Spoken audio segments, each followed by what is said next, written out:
ओम जय जय श्री गोकुलेश। वैष्णव आज આપણે કીર્તનમાં ધન્ય ધન્ય શ્રી હરિદાસ રાય એ શ્રી ગિરિરાજજીનું મહાત્મ્ય બતાવતું કીર્તન છે। એ મેં ઇન્દોરના ભાગ 2 નંબરમાંથી 83 નંબરના પાના પરથી આ કીર્તન લીધું। જેને જોવું હોય તો ઇન્દોરનો ભાગ 2 ખોલી 83 નંબરનું પાનું જુઓ। હવે આપણે ગઈકાલે સત્સંગમાં વેણુનાદની અસરોનું જે વર્ણન કર્યું હતું એમાં ગાયો, પક્ષીઓ તથા નદીઓ પર અસરો શું થઈ એની વાત કરી હતી। આજે સત્સંગમાં આપણે વાદળ, પુલિંદીઓ અને શ્રી ગિરિરાજજી પર વેણુનાદની અસરોનું વર્ણન કરીશું। સર્વપ્રથમ ગિરિરાજ મહાત્માનું કીર્તન આપ શ્રવણ કરો।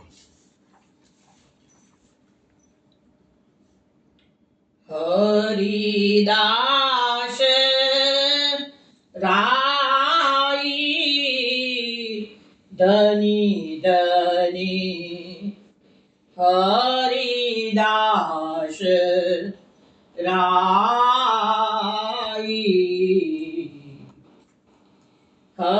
હરિદાસ રાઈ ધની ધની हरिदास राई सानिध्य सेवा करत सकल अंग ताते बाली मोहन जिय बाई धनी धनी हरिदास राई कंद मूल फल फूल पत्र ले सिंहासन रुचिर बनाई कोमल तृण गायन चर वेकु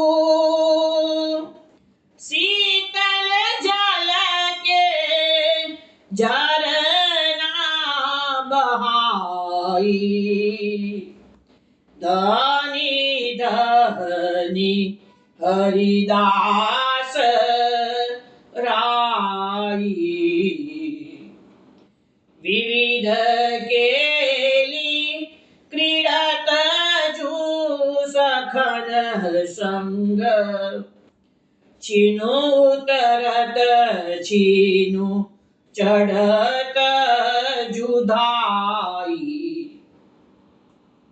राम कृष्ण के चरण परस करी पुलकित रहत सदाई धनी धनी हरिदास राई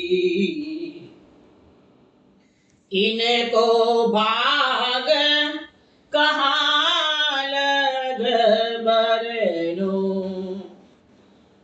कोमल कर पे लियो है उठाई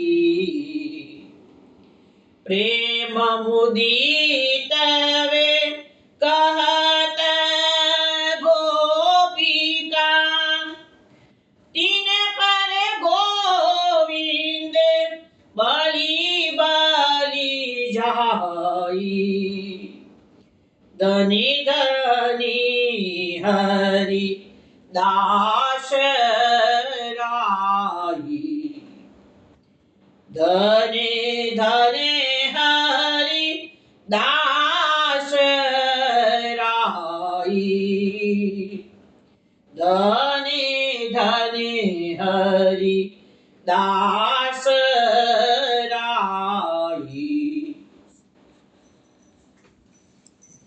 વૈષ્ણવ આ કીર્તન આપે નટ રાગમાં શ્રવણ કર્યું છે।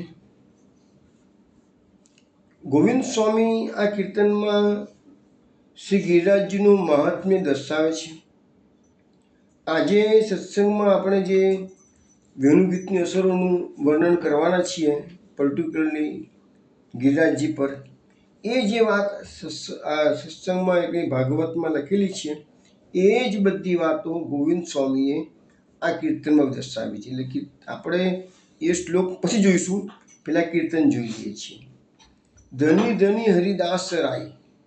હવે તમને ખબર હશે કે ભાગવતની અંદર ગિરિરાજજીને હરિદાસ કહેવામાં આવેલા છે, હરિદાસ વર્ય.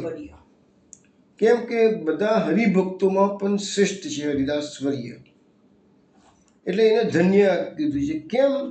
ભગવાનની સેવા ગિરિરાજજીએ કરી છે એવી કોઈ ના કરી શકે, એટલા માટે હરિદાસ વર્ય કહેવામાં આવ્યું છે. સાનિધ્ય સેવા કરત સકલ અંગ, તાતે બલી મોહનજીએ ભાઈ. આ ગિરિરાજજી કેવા છે?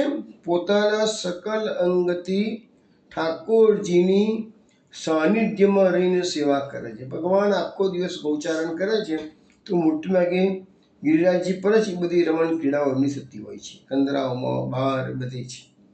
તો એ સકલ અંગથી સેવા કરે છે, એ આપણે જોઈએ છે શું થાય છે. તાતે બલી મોહન જીએ ભાઈ, એટલા માટે બલરામજી અને મોહનને બંને ભાઈઓને આ ગિરિરાજજી વધારે પ્રિય છે. હવે શું શું સેવા કરે છે તો બતાવે છે. કંદ મૂલ ફલ ફૂલ પત્ર લે, સિંહાસન રુચિર બનાવી. તો ગિરિરાજજી બંને ભાઈઓ માટે, ગોવાળિયાઓ માટે સુંદર સુંદર રત્નજડિત સિંહાસન બિરાજવા માટે બનાવે છે.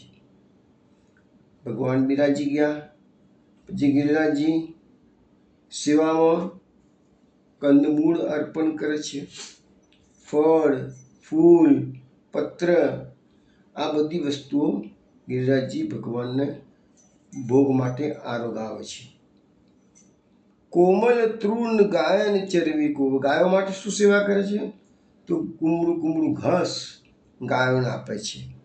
શીતલ જલ કે ઝરણા બાઈ, અને ગિરિરાજજીમાં અનેક પ્રકારના શીતલ જલના ઝરણા છે, એટલે એ ભગવાનના આરોગ્ય પણ ખરા, અને પછી તુષા લાગે તો જળ પાન પણ કરી લે, સ્નાન પણ કરી લે.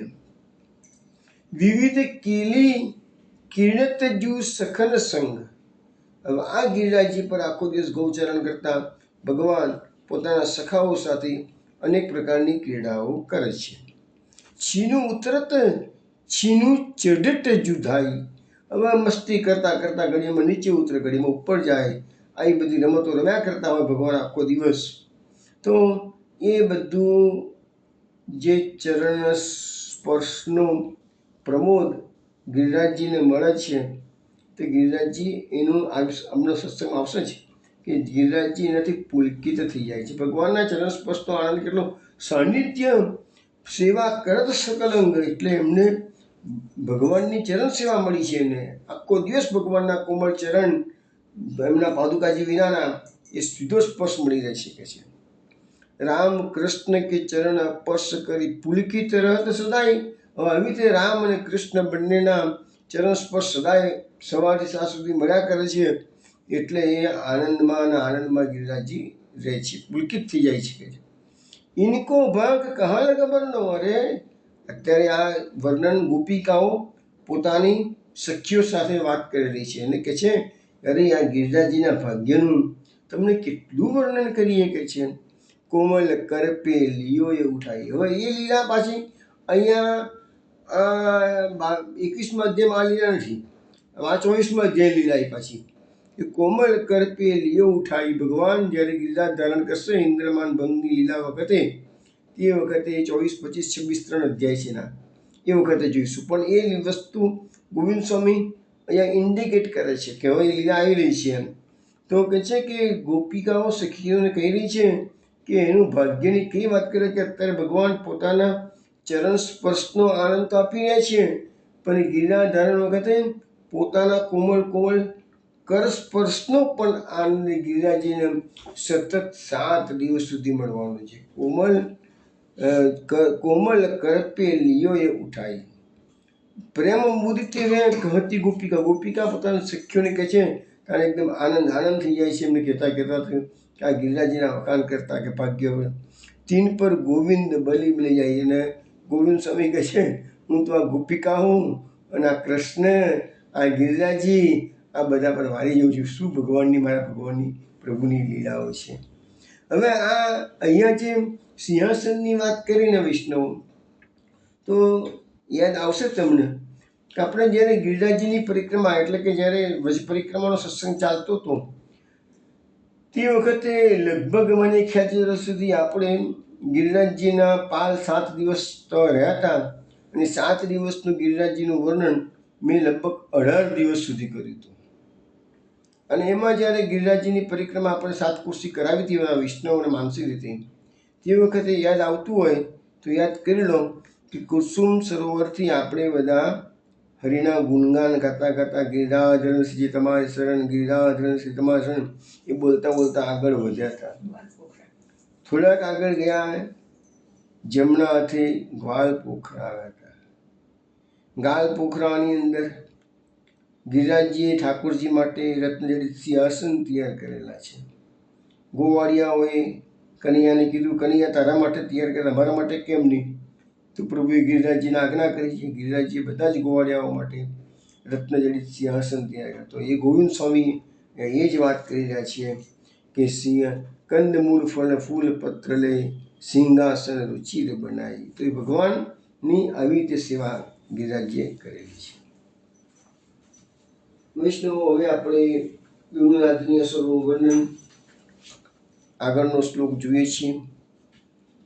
દ્રષ્ટ્વા તપે વ્રજે પશું સહ રામ ગોપૈ સંચાર્યંતમ મનુવેણુદીરયંતમ પ્રેમ પ્રબુદ્ધ ઉદિતે કુસુમાવલીભિ સખ્યુર્વદાત સોમપુષાંબુદ આતપત્રમ. હવે અહીંયા દ્રષ્ટવા એટલે જોઈને, આતપે એટલે કે તડકામાં તપતા કોને જોયા? વ્રજ પશુ સહ રામ ગોપે. વ્રજ પશુઓ એટલે ગાયો અને સાથે સાથે કોણ છે? રામ એટલે બલરામ અને ગોપ એટલે બધા સખાઓ. આ બધાને પ્રભુની સાથે તડકામાં તપતા જોયા. કોને જોયા છે? જોઈએ છીએ. સંચાર્યંતમ અનુવેણુ ઉદીરયંતમ. તો પ્રભુ અત્યારે વ્રજ પશુઓને સંચારાંતમ એટલે ચારી રહ્યા છે. અનુવેણુ ઉદીરયંતમ એટલે કે વેણુ ગીતને ગાન કરતા કરતા ગાયો પણ ચરાવી રહી છે, વેણુ ગીતને ગાન પણ કરી રહ્યા છે. પણ આ બધું શું થયું કે પ્રેમ પ્રવૃદ્ધ સખ્યુર્વજાત સ્વપુષાંબુદાત પત્રમ એટલે જે મેઘો છે એ મેઘો જોયું તો મારા પ્રભુને અત્યારે તડકો લાગી રહ્યો છે. દ્રષ્ટવા એટલે જોઈને તો એ પ્રેમથી પ્રવૃદ્ધ થયા. પ્રેમ વધી ગયો એનામાં મેઘોમાં. અહીંયા આપણને સમજાવવામાં આવશે થોડી વારમાં છે કે મેઘો અને કૃષ્ણ બંને સખા છે અને સખામાંથી ભક્તિ બદલાઈને આગળ કઈ જાય છે એ જોઈએ છે આપણે. હવે પોતાના શરીરથી મેઘોએ પોતાના સખા ઉપર છત્ર ધારણ કર્યું છે. કે વાદળ આવી ગયા એટલે ત્યાં વાદળ આવી ગયા એટલે છત્ર ધારણ થઈ ગયું. ભગવાનને તડકો પડતો બંધ થયો. એટલું જ નથી કર્યું, ભગવાન પરસેવાથી રેબઝેબ ન થઈ જાય એટલે કુસુમાવલીભિ એટલે એ મેઘોએ પુષ્પોના જેવા અમીષાટના પણ, એ ધોધમાર વરસાદ નથી પડ્યો, પુષ્પોના જેવા અમીષાટના કર્યા. એટલે મેઘોએ પ્રભુની અહીંયા બે રીતે સેવા કરી છે. એક તો છાંયડો કરી આપ્યો એટલે છત્ર તૈયાર કર્યું, છત્ર, અને બીજું અમીષાટના કર્યા છે એટલે જે પુષ્પ વર્ષા થતી હોય એવું પ્રભુને લાગ્યું છે. હવે જોઈએ આપણે આખો શ્લોક જોઈએ. આખા શ્લોકનો અર્થ એવો છે કે જે તડકામાં શ્રી બલરામ અને ગોપો સાથે વ્રજના પશુઓને સારી રીતે ચરાવતા અને વેણુગીત વગાડતા પોતાના સખા ભગવાનના દર્શન કરીને પ્રેમથી પ્રવૃદ્ધ થયેલા મેઘોએ પોતાના શરીરથી પુષ્પોની વૃષ્ટિ કરી અને પ્રભુ સખાઓ અને ગાયો પર છત્ર ધારણ કર્યું છે. તો આવી રીતે આપણને આ શ્લોકની સુબોધનીજીમાં મહાપ્રભુજી એવું સમજાવે છે. જો તમે સુબોધનીજી મહાપ્રભુજીએ ભાવ દરેક વખતે સમજાવું છું તમને કે શ્રીમદ ભાગવતના શ્લોકોમાં મહાપ્રભુજીએ ગૂઢ અર્થો જે પ્રકટ કર્યા છે બહુ જ અગત્યના છે. તમે એને વારંવાર વાગોળ કરશો તો તમારા મગજમાં બધું ઉતરશે. આપણે જોયું હતું કે 6 શ્લોકોમાં ભગવાનના 6 ગુણોનું વર્ણન છે. એમાં 6થો શ્લોક આવી રહ્યો છે. આ 6થા શ્લોકની અંદર કયું વર્ણન આવે છે? તો વૈરાગ્યનું. ઐશ્વર્ય, વીર્ય, યશ, શ્રી, જ્ઞાન અને વૈરાગ્ય. તો આ વૈરાગ્યનું વર્ણન કરવામાં આવ્યું છે. કોઈને એમ થાય કે આમાં શું વૈરાગ્ય આવી ગયો? જુઓ, બતાવશે મહાપ્રભુજી આપણને. મર્યાદામાં વૈરાગ્ય અને પુષ્ટિમાં વૈરાગ્યનો ઘણો મોટો ફરક બતાવવામાં આવ્યો છે. મર્યાદામાં વૈરાગ્ય હોય તો લોકો ઘરબાર છોડીને સંસારિક સંબંધોનો ત્યાગ કરીને વૈરાગી, કેમ કે આ વૈરાગી બની ગયો છે તે બોલતા આપણે સામાન્ય રીતે. તો એ વૈરાગી એટલે સંસારના સંબંધોનો ત્યાગ કરે, એને વૈરાગી કહે. અને મર્યાદામાં એને ત્યાગને મહત્વ બહુ આપવામાં આવેલું પણ છે. ઘર, સમાજ, દેશ, આ બધી તમારી જે કુટુંબિક જવાબદારીઓ છે, સામાજિક જવાબદારીઓ છે, એ છોડીને જતા રહે, બધા સંન્યાસી બની જાય. તો સામાન્ય રીતે જોવા જઈએ તો આપણા શાસ્ત્રોક્ત રીતે ખોટું તો નથી જ, છતાં થોડીક પલાયન વૃત્તિ છે. એ જવાબદારીઓમાંથી ચટકવાની વૃત્તિ છે. પુષ્ટિ માર્ગમાં મહાપ્રભુજી એવો માર્ગ પ્રકટ કર્યો છે કે તમને એ બધી જવાબદારીઓ અદા કરવાની જ છે, એમાંથી છટકવાનું નથી. છતાંય વૈરાગ્યપૂર્ણ જીવન જીવવાનું. કેવી રીતે?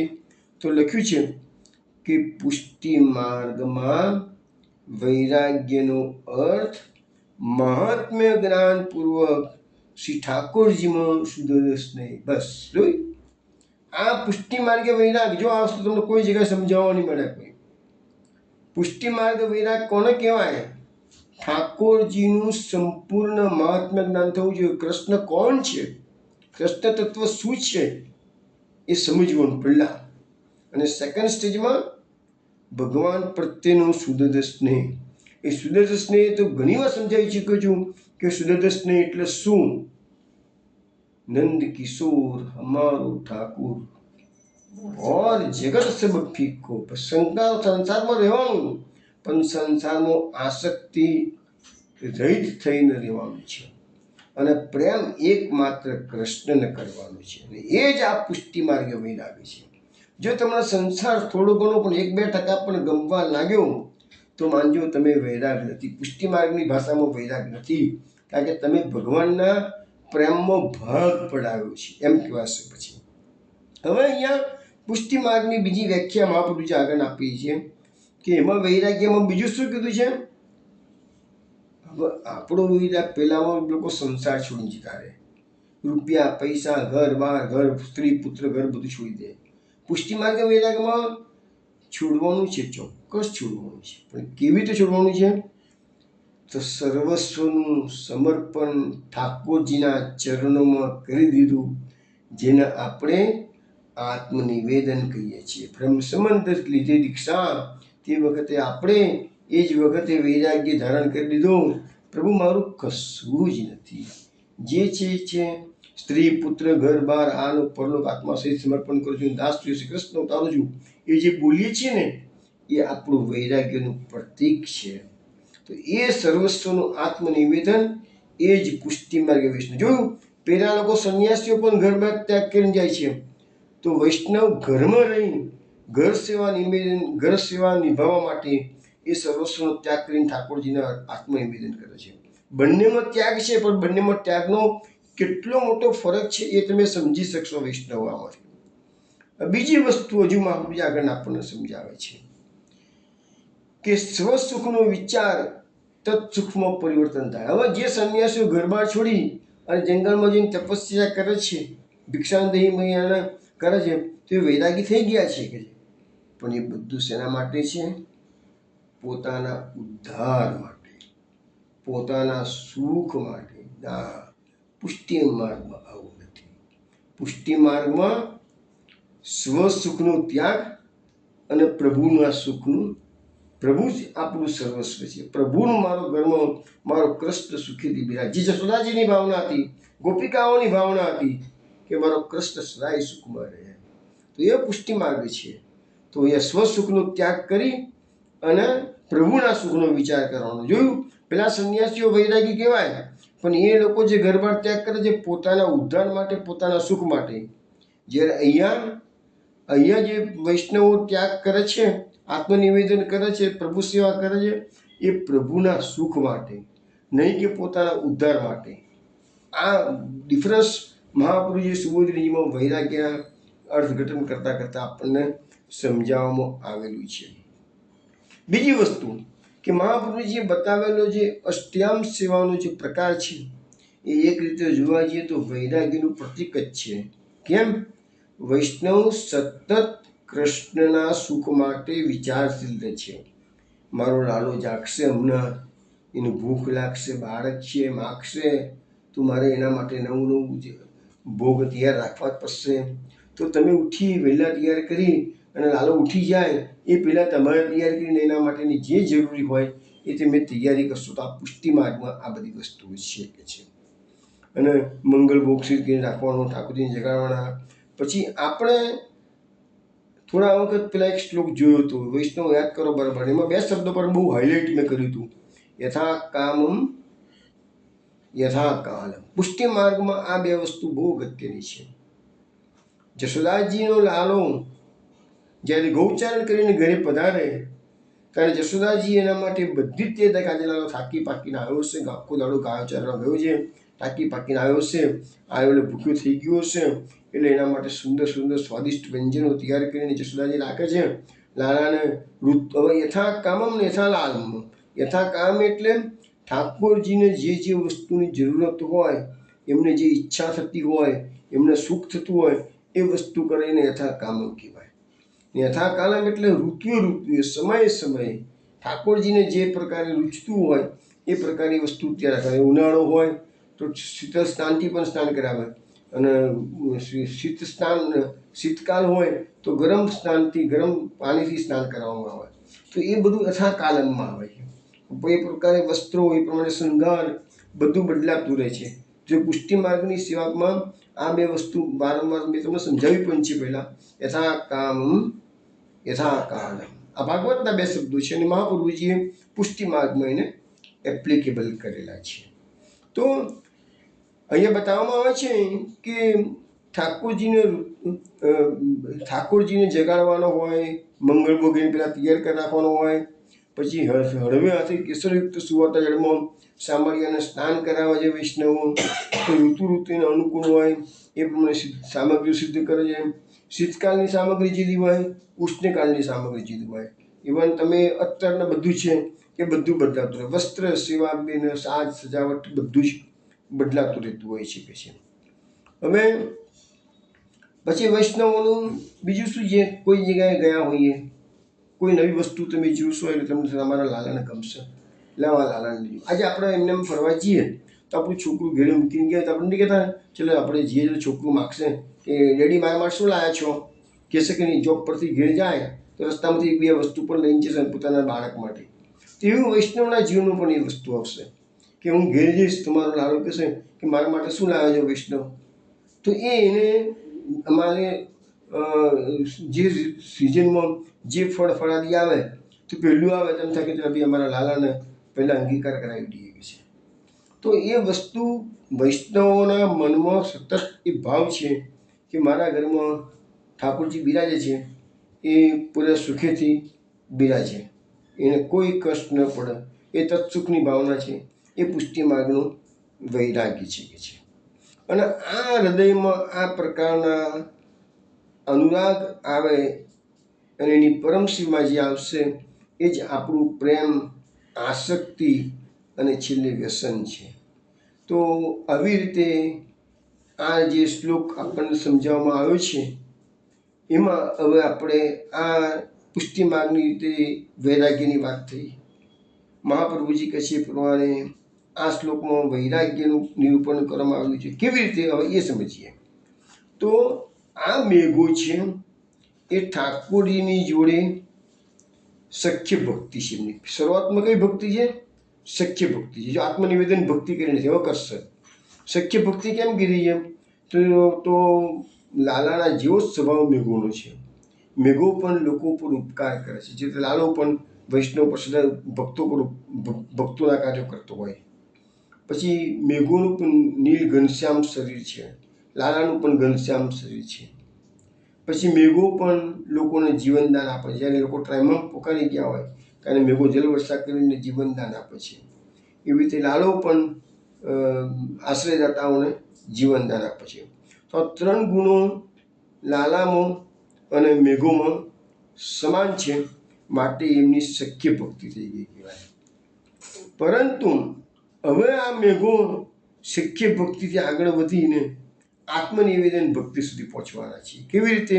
કે એમને જો કે મારો સખા કૃષ્ણ, એના સખા ગોવાળિયા, એના ભાઈ બલરામ, એના પર આટલો બધો તડકો પડી રહ્યો છે, એટલે મેઘોએ પછી સખ્ય ભક્તિ છોડીને આત્મનિવેદન ભક્તિ કરી. અને મેઘોનું સર્વસ્વ શું છે? તો મેઘોનું સર્વસ્વ જલ છે. એટલે એ જલ ધીરે ધીરે અમીષાટનાના રૂપે એ કૃષ્ણ અને ગોવાળિયાના ગાય ઉપર છોટવા મળે છે. એટલે એની આત્મનિવેદન, પોતાનું સર્વસ્વ અર્પણ કરવું, એનું નામ આત્મનિવેદન. એ આત્મનિવેદન કરે છે. પછી બીજું છે કે શીતળતા કરી દીધી છે અને છાયા પણ કરી છે, ડાયરેક્ટ તડકો એના પર ઠાકોરજી પર પડે નહીં. તો આવી રીતે અહીંયા મેઘોએ વૈરાગ્ય કે સર્વસ્વનું અર્પણ કરવું, એનું નામ વૈરાગ્ય. પેલામાં સર્વસ્વનો ત્યાગ છે, જ્ઞાન માર્ગમાં, સંન્યાસ માર્ગમાં. અહીંયા પુષ્ટિ માર્ગની અંદર સર્વસ્વનું આત્મનિવેદન કરવું એ વૈરાગ્ય છે. તો એવી રીતે મેઘો એ પુષ્ટિ ધર્મ બજાવ્યો છે અને સખ્ય ભક્તિમાંથી આત્મનિવેદન ભક્તિ પર પહોંચે છે. અને આ રીતે આ પુષ્ટિ માર્ગમાં આ વૈરાગ્યનું એક સુંદર ઉદાહરણ આ મેઘો પૂરું પાડે છે. ચલો હવે આગળ બીજો શ્લોક જોઈએ. પૂર્ણા પુલિંદ ઉર્ગાય પદાબ્જે રાગ શ્રી કુમકુમદયિતા સ્તન મંડિતેન તદદર્શન સ્મૃજસ્તુરૂષિતેન લિંપંત્યાન કુચેષુ જૌષ્ઠદાદિન. અહીંયા પુલિંદ એટલે પુલિંદી કન્યાઓ, જે આદિવાસી ભીલની કન્યાઓ તગાડી વનમાં રહે છે, એના પર ભગવાન કેવી કૃપા કરે છે. આ વેણુગીતની કેવી અસરો પડી છે. પુલિંદ કન્યાઓ, અભણ છે સ્ત્રીઓ, કન્યાઓ બધી, એના પર કૃપા કરે છે. તો ગોપીજનો અંદર અંદર વાતો કરે છે. પૂર્ણા, અરે આ પુલિંદ કન્યાઓ તો પૂર્ણ થઈ ગઈ છે, મહાભાગ્યશાળી છે. કેમ?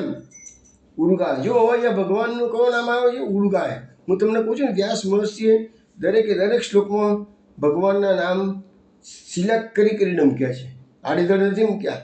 ભગવાનના હજારો નામો છે. અહીંયા ઉર્ગા શબ્દ કેમ કીધું છે?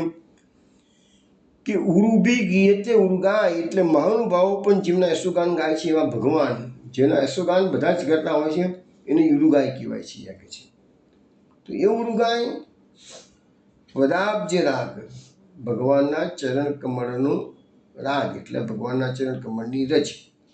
શ્રી કુમકુમેન એટલે કુમકુમ, કંકુમ.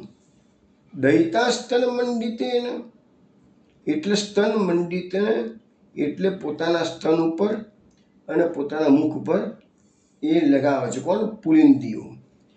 તદદર્શન સ્મરુજસ, ભગવાનના દર્શન કરવાથી એમનામાં સ્મરણ એટલે કામ, એ કામનો આવેગ વધ્યો છે. હવે એને શાંત કરવાનો કેવી રીતે? ભગવાનના દર્શન કર્યા. ભગવાન કોણ છે? કોટી કંદર્પ લાવણ્યયુક્ત એમનું શ્રીઅંગ છે. એના દર્શન કરે તો એમનું આપણે થોડા વખત પછી જ્યારે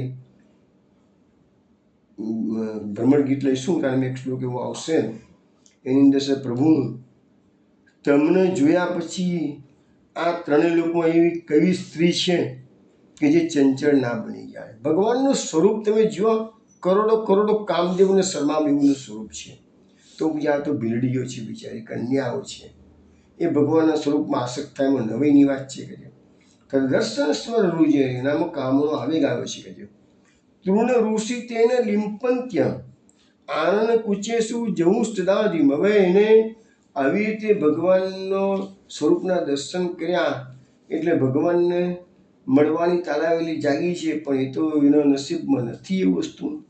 એટલે એને શું કર્યું કે ભગવાનના ચરણોમાં જે કુમકુમ લાગેલું હતું એ કુમકુમ ઘાસના તનખલા ઉપર ચોંટી ગયું છે. ભગવાન ગૌચારણ કરતા કરતા પદ વિહાર કરે ત્યારે એ કુમકુમ પેલી બિલ્લની કન્યાઓ લઈને આનંદ એટલે પોતાના મુખ પર અને કુચેસુ એટલે પોતાના સ્તન પર લગાવે છે અને જવુસ એટલે ત્યાગ કરે છે. સદાધીમ એટલે એ પોતાની જે આધિ છે, પોતાનું જે વેદના છે એને દૂર કરે છે. તો આ કઈ કંકુ છે ભગવાનના ચરણોમાં કેવી રીતે આવ્યું?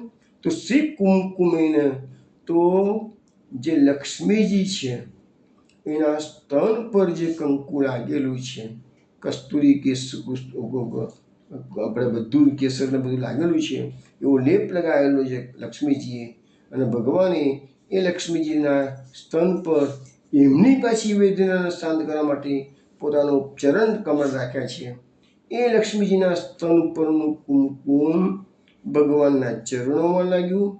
ભગવાનના ચરણોનું કુમકુમ ઘાસના તનખલા ઉપર લાગ્યું અને એ પેલી બિલ્લી કન્યાઓ જે પુલિંદ કન્યાઓ છે એમને ભગવાનના દર્શન કરતા જે કામનો આવેગ આવ્યો છે એને શાંત કરવા માટે પ્રભુ જોડે તો મળી શકે એમ હતું નહીં, પણ એટલે પછી એ બિલ્લીની કન્યાઓ આ ઘાસના તનખલા પરનું જે કુમકુમ છે એને પ્રસાદ માનીને પોતાના મુખ પર અને પોતાના સ્તન પર લગાવે છે અને આ રીતે પોતાની કામ વેદનાને શાંત કરે છે. હવે તમે વૈષ્ણવ આ શ્લોકનું આપણે આખું ભાષાંતર જોઈ લઈએ. મેં તમને ટુકડા પાડી પાડીને સમજાવ્યું આખું. આ બિલડીઓ એટલે કે પુલિંદ કન્યાઓ પૂર્ણ છે, કેમ કે ભગવાનના દર્શનથી થયેલી કામની પીડાના નિવારણ માટે એમને લક્ષ્મીજીએ તૈયાર કરેલું કુમકુમ જે લક્ષ્મીજીના સ્તન પર મંડિત થયેલું હતું એ શ્રી કૃષ્ણના ચરણ કમળમાં લાગેલું છે. વન વિહાર કરતા આ કુમકુમ ઘાસ પર લાગ્યું હતું તે આ પુલિંદ કન્યાઓ પોતાના મુખ અને સ્તનો પર લગાડે છે. હવે વૈષ્ણવો અને સુબુદ્ધની જે આપણે જોઈએ એક વસ્તુ છે કે આ શ્લોક મહાપ્રભુજીને ગિરિરાધરાષ્ટકમાં એનો ઉલ્લેખ કર્યો છે. આપણે બધા પાઠ તો કરતા હોઈએ, ગિરિરાધરાષ્ટકને બધાને આવડતો હોય છે પાઠ ગિરિરાધરનો, પણ આપણે કોઈ વિચારતા નથી હોતા કે આ શ્લોકનો શું અર્થ થાય અને આવો ઉલ્લેખ કેમ મહાપ્રભુજીએ કર્યો છે. પણ અહીંયા જ્યારે આવ્યો છે શ્લોક એટલે હું તમને બંનેનો સમન્વય કરીને બતાવું છું. આપણે કયો શ્લોક બોલે છે? પુલિંદ દારા હિત સંબરારી રમા સદોદાર દયા પ્રકારી ગોવર્ધને કંદ ફળોપહારી મમ પ્રભુ શ્રી ગિરિરાજ ધારી. આપણે બધા ગાઈએ છીએ. તો એ આવ્યું ને પુલિંદ દારા હિત સંબરારી. કોઈ દિવસ આપણે વિચાર કર્યો કે સંબરારી એટલે શું? પુલિંદ એટલે આ પુલિંદ દારા એટલે સ્ત્રી કન્યાઓ, તો પુલિંદ કન્યાઓ એટલે કે ભીલની કન્યાઓ. હિત એટલે એમના હિત માટે. સંબરારી સંબર કોણ કહેવાય છે? સંબરાસુર. ભાગવતનો જેનો અભ્યાસ કરીને ખબર છે સંબરાસુરનો કોને માર્યો તો? પ્રદ્યુમ્નએ માર્યો તો. સંબરારી અરી એટલે દુશ્મન, તો સંબરનો દુશ્મન એટલે પ્રદ્યુમ્ન. પ્રદ્યુમ્ન કોનો અવતાર છે? કામદેવનો અવતાર છે. હવે ભગવાન અહીંયા મહાપ્રભુજી જો કામદેવ શબ્દ સીધો નથી વાપરતા, પણ સીધો મહાપ્રભુજી આ બધી ખાસિયતો છે, લાક્ષણિકતાઓ છે કે સીધો સંબરારી શબ્દનો પ્રયોગ કર્યો છે. પુલિંદ દારા હિત સંબરારી, એના હિત માટે એ જે કામનો આવેગ પુલિંદ કન્યામાં આવેલો છે, તો મહાપ્રભુ શું કહે છે? રમા સદો દાર દયા પ્રકારી. રમા એટલે લક્ષ્મી, સદા ઉદાર છે, ભગવાન ઉદાર છે અને એ લક્ષ્મીજી પર પણ દયા કરી છે અને લક્ષ્મીજીના સ્તન પરનું કુમકુમ ભગવાનના ચરણોમાં લાગ્યું છે અને એ કુમકુમ એ પુલિંદ દારાઓને ભગવાન અર્પણ કરે છે. એ રીતે મહાપ્રભુજીએ બંને વસ્તુનો ઉલ્લેખ ગિરિરાધરાષ્ટકમાં કર્યો છે. અને ગોવર્ધને કંદ ફળોપહારી એવા પછીનો બીજો શ્લોક આવે છે ગોવર્ધન ગિરિરાજધરણનો, એમાં આપણા આ શ્લોકનો પણ ઉલ્લેખ એમાં મહાપ્રભુજીએ એ વસ્તુ ત્યાંથી લીધેલી છે. આ વસ્તુ આ શ્લોકમાં લીધી અને પેલો બીજો ભાગ છે ત્યાંથી લીધો છે. અને એવા મમ પ્રભુ શ્રી ગિરિરાજ ધારી. હવે આપણે અહીંયા આ શ્લોકની જે સુબોધની જે મહાપ્રભુજીએ બહુ સુંદર આપી છે એ સમજવા પ્રયત્ન કરીએ છીએ. મહાપ્રભુજી લખે છે કે ગોચરણ લીલામાં તમને ખબર હશે ને કે ઉત્થાપન ભોગ છે ને એ પુલિંદીજીના ભાવથી આવે છે. આ પુલિંદીજીઓ શ્રી કૃષ્ણને ઉત્થાપનની અંદર ફળ ફૂલ મેવો વગેરે અર્પણ કરે છે અને એ ભાવથી પુષ્ટિ માર્ગમાં આજે પણ ઉત્થાપન ભોગ પુલિંદીઓના ભાવથી આવે છે. ગોચરણ લીલામાં ઉપરે શ્રી ઠાકોરજી નિકુંજમાં શ્રી સ્વામીની સાથે વિશ્રામ કરે છે. નિકુંજના દ્વાર પર સખીઓ બેસી પ્રભુના યશોગાન ગાય છે. વનવાસી ભીલોની પત્નીઓ એટલે પુલિંદીઓ આવતા જતા આ સખીઓના મુખેથી ભગવત કથા સાંભળે છે. ઠાકોરજી જ્યારે જાગે છે ત્યારે દર્શન પછી આ પુલિંદીઓ કરે છે. ઠાકોરજી જ્યારે વંદરાવનથી ગોકુળ પધારે છે સાંજના સમયે ગૌચરણ પછી, ત્યારે રસ્તામાં પુલિંદીઓ સામે આવે છે. ત્યારે પ્રભુને ભક્તિભાવથી સિદ્ધ કરેલા કંદમૂળ ફળનો ઠાકોરજીને ભોગ, એટલે જે ઉત્થાપન ભોગનો ભાવ કીધો એ આવી ગયો અહીંયા. આ લીલા અષ્ટામ સેવામાં અનુસર પછી ઉત્થાપન અને ભોગની સેવામાં ક્રમશઃ આ સેવા પુલિંદીઓના ભાવની છે. અમે આખો દિવસથી ઠાકોરજીના આ ગોપીઓ શું કહે છે, આ પુલિંદીઓ અમારા કરતાં વધારે ભાગ્યશાળી છે. અમે તો આખો દિવસ અહીંયા ગૌચરણમાં પ્રભુ પધાર્યા ત્યારથી અમે વિરહમાં તડપીએ જ આખો દિવસ કે છે. ઠાકોરજીના વિરહમાં અમે તપ્ત રહીએ છીએ કે છે. જ્યારે આ પુલિંદીજીઓ તો સંયોગ સુખનો અનુભવ કરીને તૃપ્તિ પામે છે કે છે. પૂર્ણતા, એટલા માટે પૂર્ણ પુલિંગ શબ્દ વાપરે ને એટલે પૂર્ણતા પ્રાપ્ત કરે છે કે છે. અને લક્ષ્મીજીએ ખાસ તૈયાર કરેલું કુમકુમ પોતાના સ્તન પર લગાડ્યું હતું. શ્રી ઠાકોરજીના રમણ દરમિયાન ઠાકોરજીના ચરણોમાં લાગ્યું.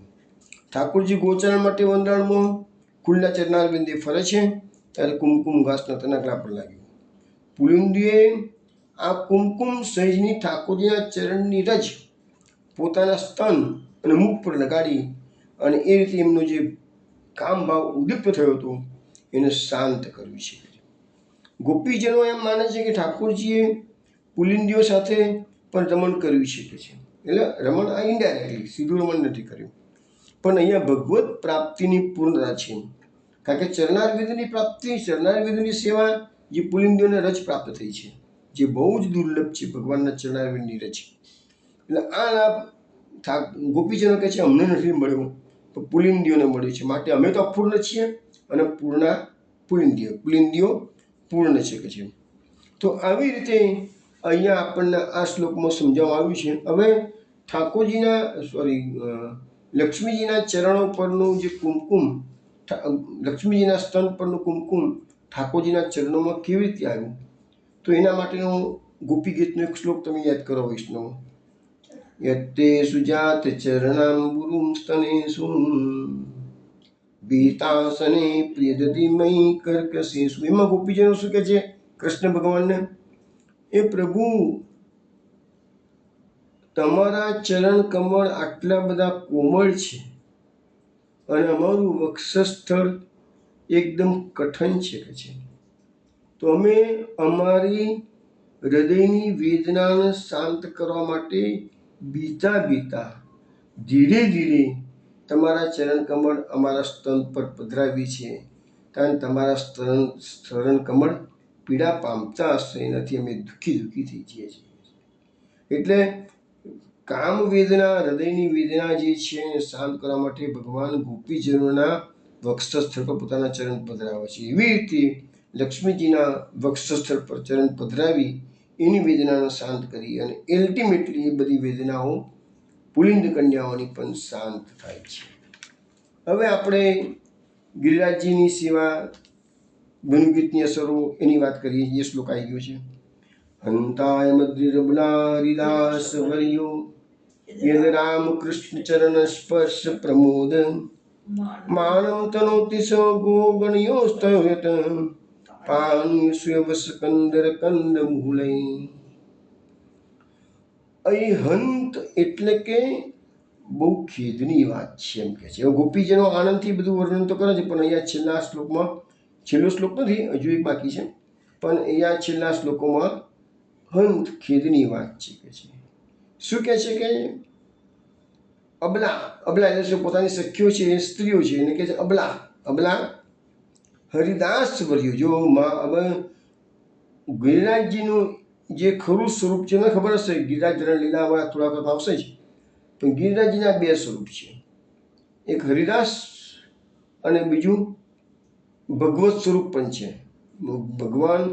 ભગવાન પોતે જ ગિરિરાજજી છે અને હરિદાસ પણ છે, એટલે બંને સ્વરૂપે આપણે ગિરિરાજજીને માનવાના છે.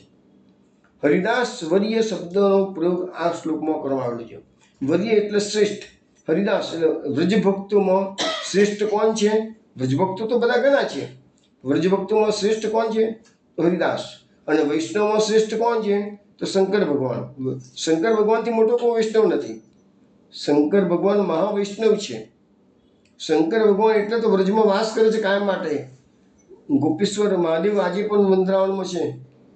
તો એ શંકર ભગવાનને આ વ્રજરસ લેવો છે એટલે રહ્યા છે, એટલા માટે વૈષ્ણવમાં અગ્રણી કહેવાય છે. યથા વૈષ્ણવ નામ યથા શંભુ. ભગવાને પોતાની વિભૂતિઓનું વર્ણન ગીતામાં અને ભાગવતો બંને કર્યું છે ને, એમાં આ વસ્તુનો ઉલ્લેખ કરેલો છે.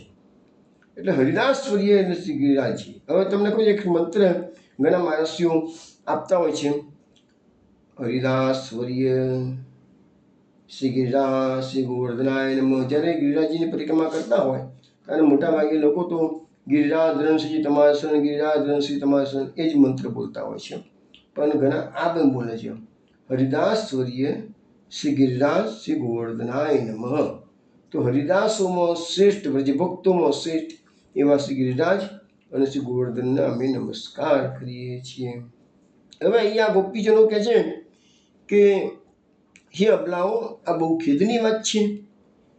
અયમ અદ્રી, અદ્રી એટલે પર્વત, હરિદાસ વર્ય, આ હરિદાસોમાં આ ગોવર્ધન પર્વત કોણ છે? હરિદાસોમાં શ્રેષ્ઠ છે. હવે રામકૃષ્ણયો ચરણ સ્પર્શ તેન પ્રમોદ, એટલે રામકૃષ્ણના ચરણારવિંદના સ્પર્શથી એને આનંદ થાય છે.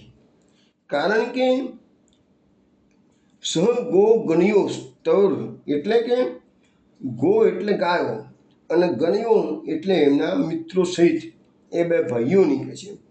પાણીએ સુયવસ કંદર કંદ મૂલે, એટલે પાણી એટલે પાણી, જળ. પછી સુય એટલે કોમળ ઘાસ, કંદર એટલે કંદરા, અને કંદ મૂલે એટલે કંદમૂળ ફળ.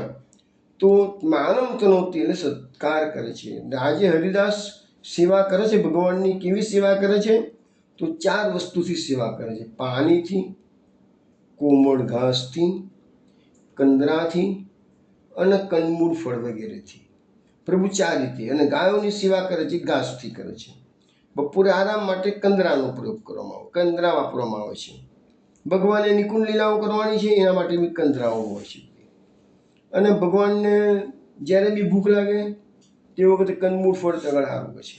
તો આ બધી હરિદાસ વર્ય શ્રી ગિરિરાજજીની સેવાઓ છે. હવે એનો અર્થ જોઈએ. હવે એમાં ખેદની વાત કેમ કીધી છે?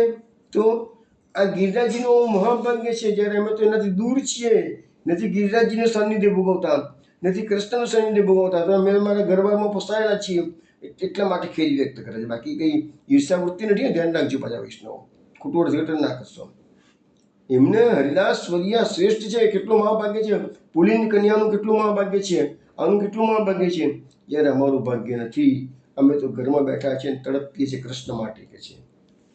આ ગિરિદાસ હરિદાસોમાં શ્રેષ્ઠ છે, કારણ કે એને રામ અને કૃષ્ણના ચરણારવિંદના સ્પર્શથી રોમાંચ થયા છે. ભગવાન, આપણે પેલું કીર્તન જોયું ને એમનું, ઘડીમાં ચડે છે, ઘડીમાં ઉતરે છે, અનેક પ્રકારના ખેલ કરે છે. તો ભગવાનના ખુલ્લા ચરણારવિંદનો સ્પર્શ ગિરિરાજજીને આખો દિવસ મળે છે, તો એ સ્પર્શથી એ રોમાંચિત થઈ જાય છે કે છે. તો એ ગિરિરાજજી રોમાંચથી આનંદપૂર્વક મારા ઘરે પ્રભુ પધારે છે, હું શું સન્માન કરું. એટલે પ્રભુ એમના મિત્રોને, ગિરિરાજજી એમના મિત્રોને, બલરામજીને બધાને જળ આપે છે, ઝરણા વહે છે, એટલે કોમળ ઘાસ આપે છે જેથી ગાયો ચરી શકે છે. કંદરા એટલે બપોરે આરામ કરવાનો હોય, નિકુંજ લીલાઓ કરવાની હોય, કંદરામ અને કંદમૂળથી સ્વાગત કરે છે. એટલે કંદમૂળ ફળ ફૂલ બધું આપે છે કે છે. પરંતુ પુલિંદીઓ ગિરિરાજજીના સત્સંગમાંથી શ્રી ઠાકોરજીની કૃપાપાત્ર થઈ ગઈ છે. પણ એ અબલાઓ દુઃખની વાત એ છે કે આપણને આ લાભ મળતો નથી. હવે પુલિંદીઓ અને ગિરિરાજજી એના માટે અહીંયા મહામુનિ સુબોધનીમાં એવો અર્થઘટન કર્યું છે કે આ પુલિંદીઓ બી ભગવદીય થઈ ગઈ છે. તો કેમ થઈ ગઈ છે? પુલિંદીઓને ગિરિરાજજીનો સંગ મળ્યો છે અને ગિરિરાજજી આટલી બધી સેવા ભગવાનની કરે છે એટલે પુલિંદીઓ એમાંથી પ્રેરણા લઈને કમસે કમ ઠાકોરજી જ્યારે ગૌચારણ કરીને ઘરે પધારતા હોય તે વખતે ઉત્થાપન ભોગની સેવા પુલિંદીઓ કરે છે. તે પુલિંદીઓને પ્રેરણા ક્યાંથી મળી છે? ગિરિરાજજીમાંથી મળી છે. એના માટે આપણા દયારામભાઈએ કીધું એમ, તુજ સંગે કોઈ વૈષ્ણવ થાય તો તું વૈષ્ણવ સાચો, તારા સંગનો રંગ ના લાગે ત્યાં લગી તું કાચો, વૈષ્ણવ નહીં થયું રે સિદ્ધ ગુમાનમાં ગુમે. તો અહીંયા આ ભગવદીયના સંગતનો પણ પ્રતાપ આપણને સુબોધનીયમાં મહાપ્રભુજી બતાવી રહ્યા છે. હવે એમાં લખ્યું છે કે આ પર્વત ગિરિરાજ હરિદાસોમાં શ્રેષ્ઠ છે. તેનો હેતુ એ છે કે રામ અને કૃષ્ણના ચરણારવિંદના સ્પર્શથી એને પુષ્કળ આનંદ થાય છે. ભક્તિ માર્ગના સ્પર્શમાં પણ આનંદયુક્ત થાય એ જ ભગવદીઓમાં શ્રેષ્ઠ છે. અને નિર્ધન હોવા છતાં પણ રામકૃષ્ણ બંનેનું સન્માન કરે છે અને તે પણ ગાયો અને દેવરૂપ બાળકો એ સર્વની સાથે સન્માન કરે છે. જળ, કોમળ ઘાસ, કંદરા, કંદમૂળ એ 4 વસ્તુથી એની સેવા થઈ રહી છે. અને આપણે કહ્યું એ પ્રમાણે કંદરા આરામનું સ્થળ છે, કંદમૂળ ખાવાના ફળ છે. ગાયો માટે લીલું ઘાસ સુંદર તૈયાર કરીને આપે છે અને આ રીતે એમની એક સેવા છે કે છે. તો આવી રીતે આપણે જે શ્લોક હમણાં થોડી વાર પહેલાં કીર્તન ગાયું એમાં એ જ વસ્તુ કે ધન્ય ધન્ય હરિદાસ રાય. હવે મહાપ્રભુજી જ્યારે ગિરિરાજજી પર પધાર્યા સર્વપ્રથમ વાર શ્રી કૃષ્ણ શ્રીનાથજી સાથે મિલન થયું તે વખતે આપણો બલભાખ્યાનમાં શું ઉલ્લેખ આવે છે? ગિરિરાજને આશ્વાસ દીધો, ધરી કોમળ ચરણ, હરખે તે સામે આવ્યા શ્રી ગોવર્ધન ઉદ્ધરણ. તો એ જે ગિરિરાજજી છે ને એ વખતે પીગળી ગયા છે. શિલાઓ બધી કોમળ માખણ જેવી કોમળ થઈ ગઈ છે કે મહાપ્રભુજીના બી ચરણારવિંદ અને ઠાકોરજીના ચરણારવિંદ અને પ્રથમ મિલન થઈ રહ્યું છે. તો એ વખતે બી ગિરિરાજજી કેવો રોમાંચ થયો હશે ગિરિરાજજીને. ચરણ સ્પર્શ પ્રમોદ લખ્યું છે ને અહીંયા કે યદ રામ કૃષ્ણ ચરણ સ્પર્શ પ્રમોદ.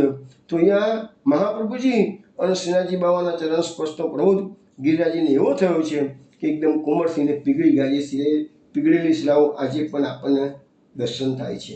બીજું ગિરિરાજજી માટે બલભાખ્યાનમાં ઉલ્લેખ છે પદ્મરાગ મરકટમણિ, સ્ફટિક શ્રી ગોવર્ધન સોહે, બ્રહ્મા રુદ્ર ત્યોકોન બાપડા, શ્રી હરિના મન મોહે, નાના પક્ષીની શબ્દ માધુરી, શોભા તનો નહીં પાર, વિવિધ પ્રકારે જુજવા કહેતા ગ્રંથ થાય વિસ્તાર. આ બધું વર્ણન આપણને બલભાખ્યાનમાં જોવા મળે છે. હવે આપણે આગળનો શ્લોક લઈએ. ગા ગોપ કઈ અનુવનમ નયતો ઉદાર, વેણુ સ્વનય કલ્પલય તનુ વૃષ શક્યમ, અસ્પંદનમ ગતિમતામ પુલકસ્તરુણામ, નિર્યુગોપાસ કૃત લક્ષણયોર વિચિત્રમ. અહીંયા ગોપીઓ કહે છે હે સખ્યો માથા. હવે અહીંયા આ લીલામાં આ છેલ્લો શ્લોક છે. 13 શ્લોકોની જે આપણું વેણુગીતના અધ્યાયના 20 શ્લોકો, પણ ગોપીજીનું જે વર્ણન કરે છે એના 13 શ્લોકો. એ 13 શ્લોકોમાં છેલ્લો શ્લોક છે. અહીંયા છેલ્લા શ્લોકમાં આ બધાનો સાર આપી દીધો. શું સાર આપી દીધો?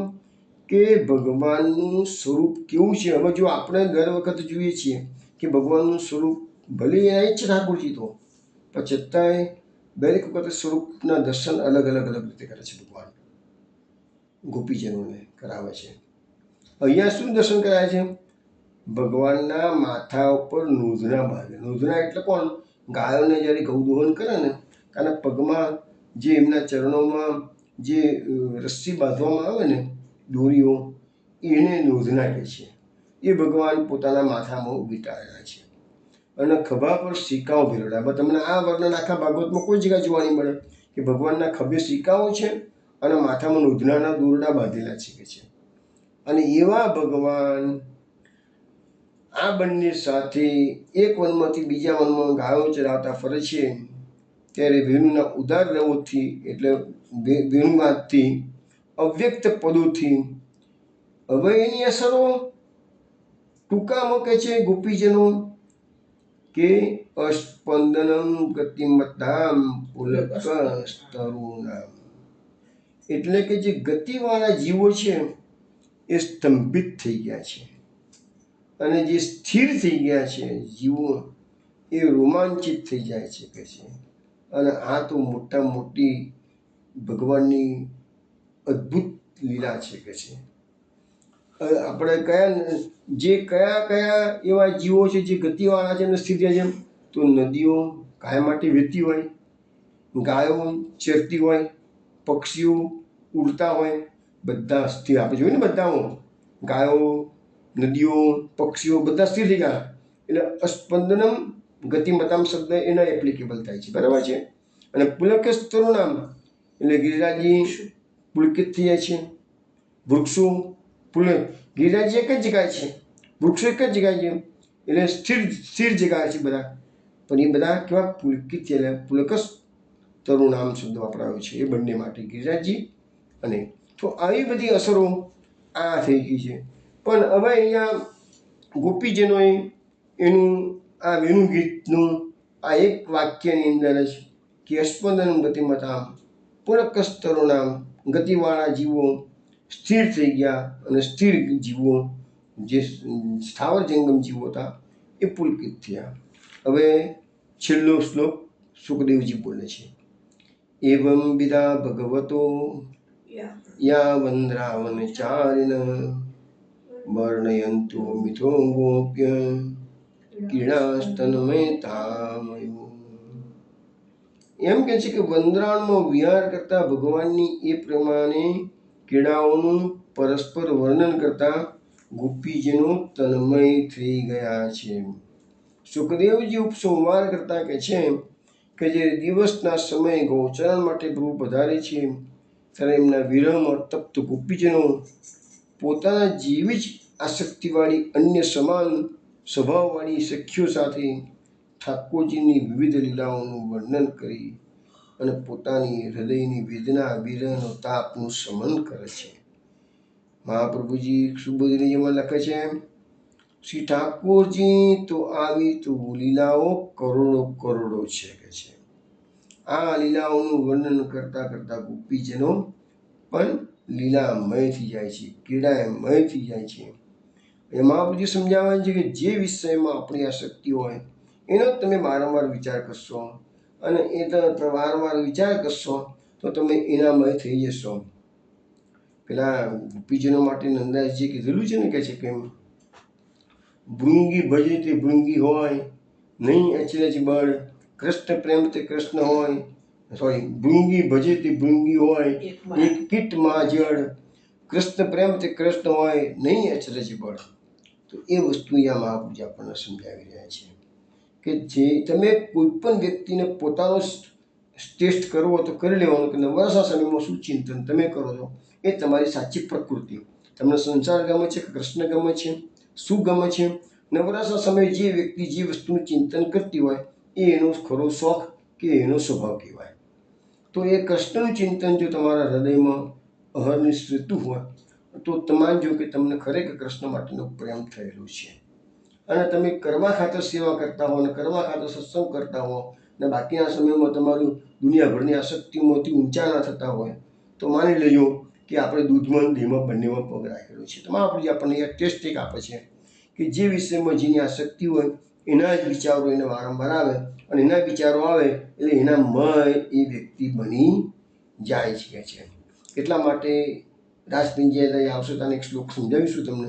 તન મનસ મહાપ્રભુજી પણ સુબોધનીમાં વસ્તુ ઉલ્લેખ કરે છે. તન મનસ્કા ગોપીઓનું મન કૃષ્ણવાળું થઈ ગયેલું છે. અને આ રીતે વૈષ્ણવો આપણો આ વેણુ ગીતનો અધ્યાય અત્યારે પૂર્ણ થાય છે. इति श्रीमद्भागवतना दशम स्कंदना तामस प्रकरणના અમાંતર તામસ પ્રમેય પ્રકરણના ધર્મનું નિરૂપણ કરતા 7મા અધ્યાય પરની શ્રીમદ વલ્લભ દીક્ષિત વિરચિત સુબોધનીજી ટીકા પરનું વિવરણ સમાપ્ત. દશમ સ્કંદના સતત 21મા અધ્યાયનું વિવરણ સમાપ્ત. હવે 3 વખત હરે નમઃ બોલવાનું છે.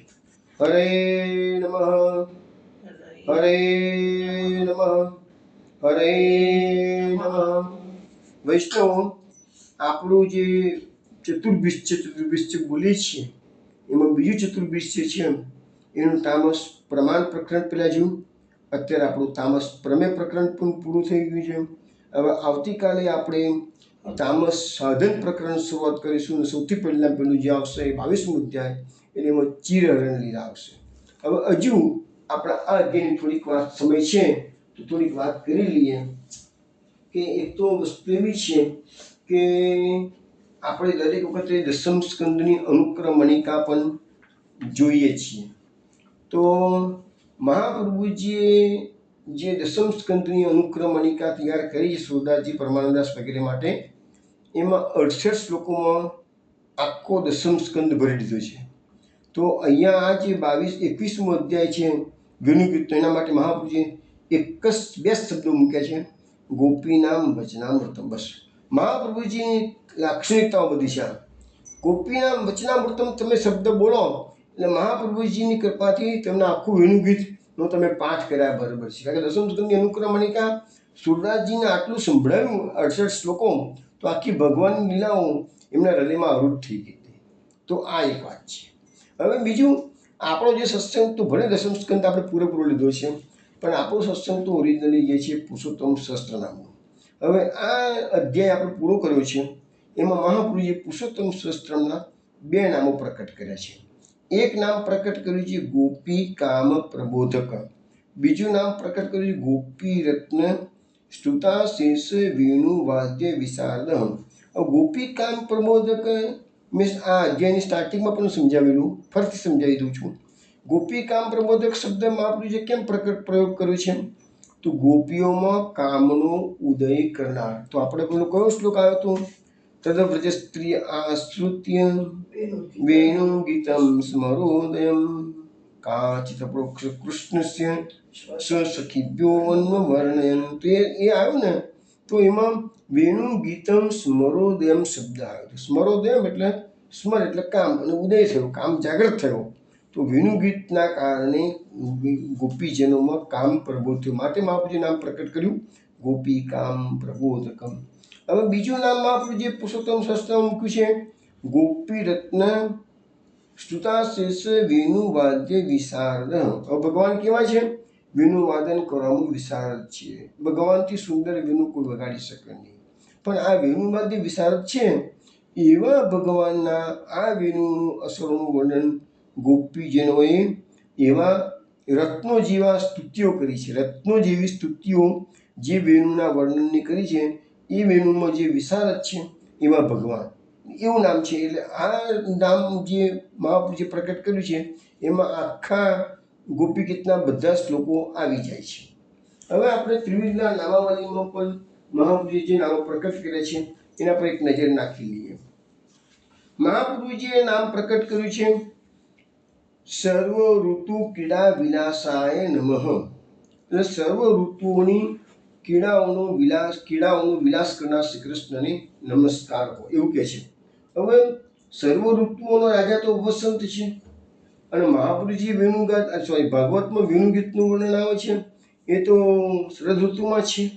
તો પછી એવું કેમ સર્વ ઋતુ શબ્દનો પ્રયોગ કર્યો છે?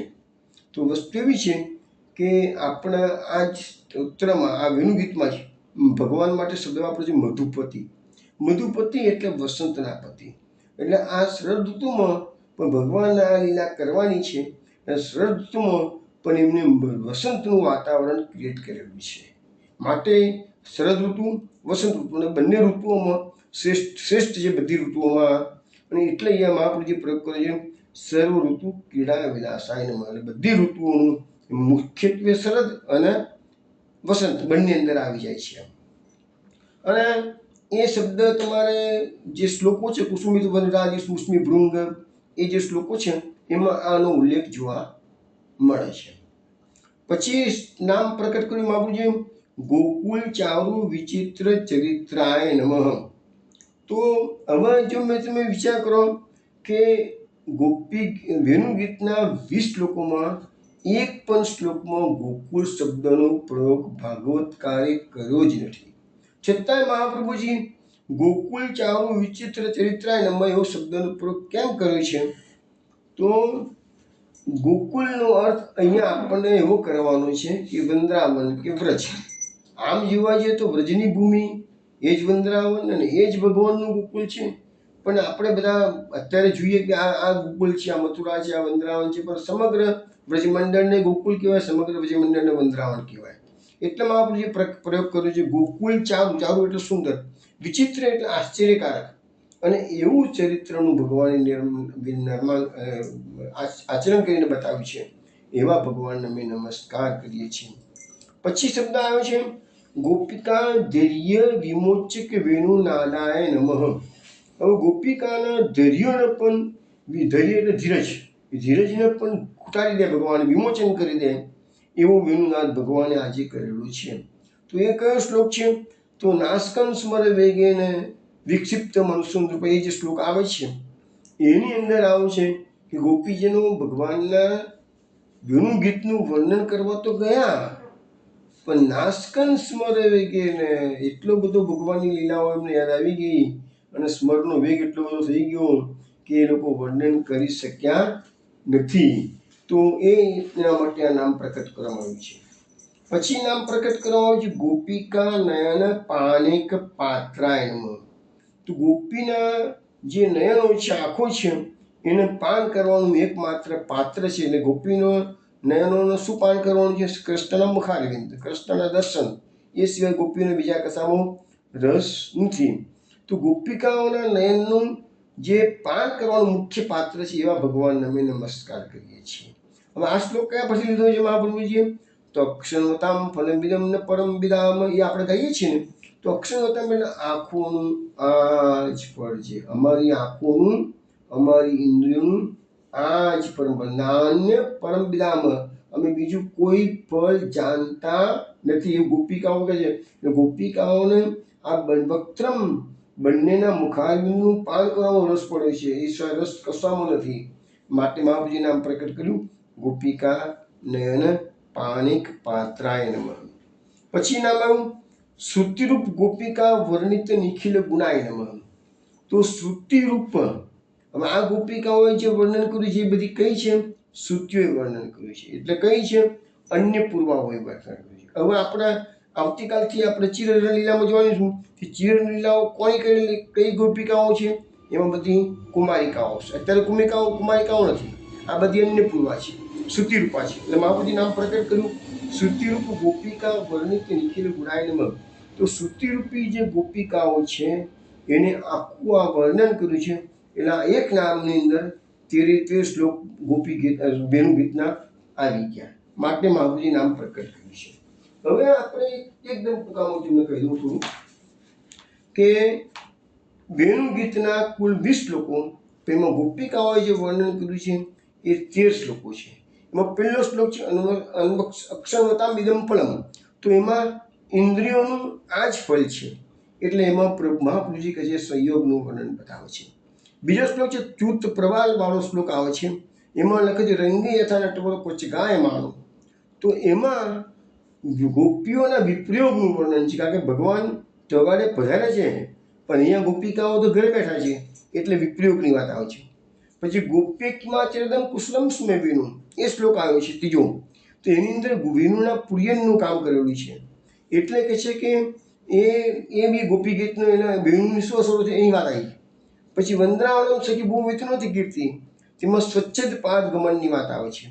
પછી મૂઢ હરણીઓ, એમાં ભગવાનનું ઐશ્વર્ય બતાવ્યું છે.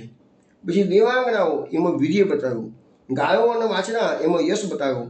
પક્ષીઓ, એમાં શ્રીનું ધર્મ બતાવ્યું છે.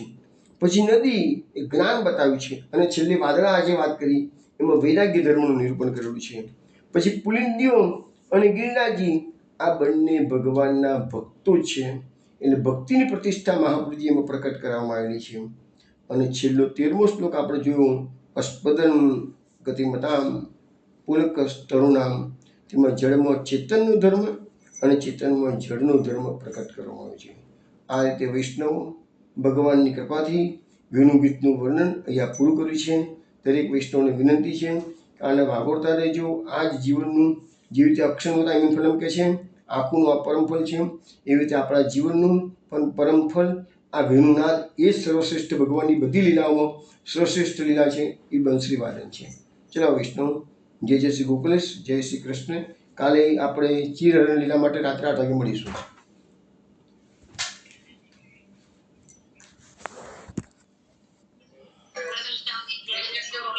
જય જય શ્રી ગોકુલેશ, જય જય શ્રી ગોકુલેશ.